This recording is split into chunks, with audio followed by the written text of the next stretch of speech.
What if I told you that slowing down could actually help you get ahead? Yes, really. In a society that's obsessed with hustle, maybe the real secret to success is not doing more, but being more in tune with yourself.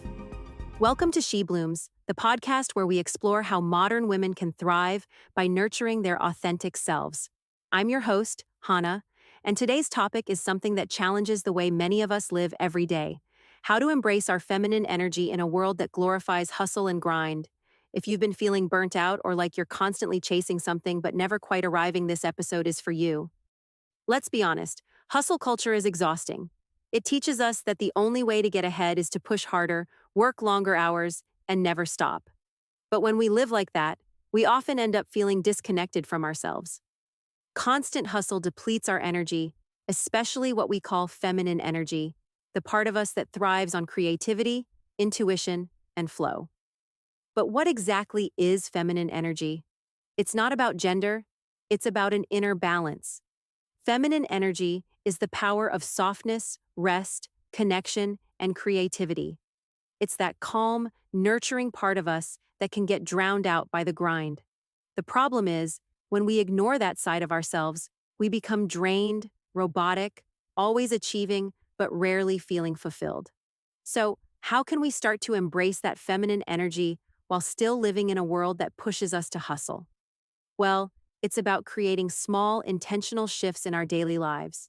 First, prioritize rest. And by rest, I don't just mean getting enough sleep. I'm talking about allowing yourself moments of stillness. Let your mind wander. Daydream. It's in those quiet moments that creativity and new ideas begin to emerge. Next, listen to your intuition. Feminine energy is deeply intuitive. We all have that gut feeling when something feels off or when something excites us. But how often do we ignore it because we're too busy? Start trusting that inner voice. It's guiding you to your true path. And lastly, lean into collaboration and connection. Hustle culture teaches us to be competitive and independent, but feminine energy thrives on community. Ask for help, share your thoughts, and support others. There's so much power in coming together. If this episode spoke to you, I encourage you to try something simple today. Take just 10 minutes of silence. No phone, no distractions, just you and your thoughts. See what comes up when you allow space for your feminine energy to surface.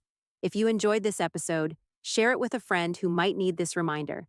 And don't forget to subscribe so you can join me next time for more conversations on how to embrace your feminine essence in a world that rarely slows down. I'm Hannah, and until next time, stay blooming.